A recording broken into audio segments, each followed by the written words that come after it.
In today's video, I'll be showing you how to print photos in Walmart app. First, open Walmart app on your device.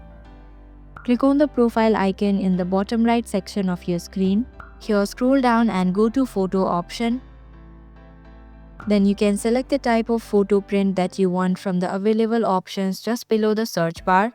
Now scroll down and select the occasion. Click on the option that you prefer. Now select the type of print that you want, like size, fabric, or object depending on the option that you choose. Then tap on Create Now button. Click on the Photos option. Then upload the ones that you want to print.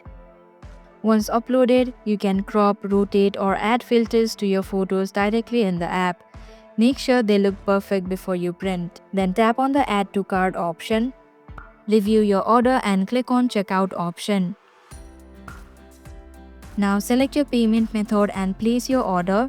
You'll receive a confirmation email with your order details. And that's it.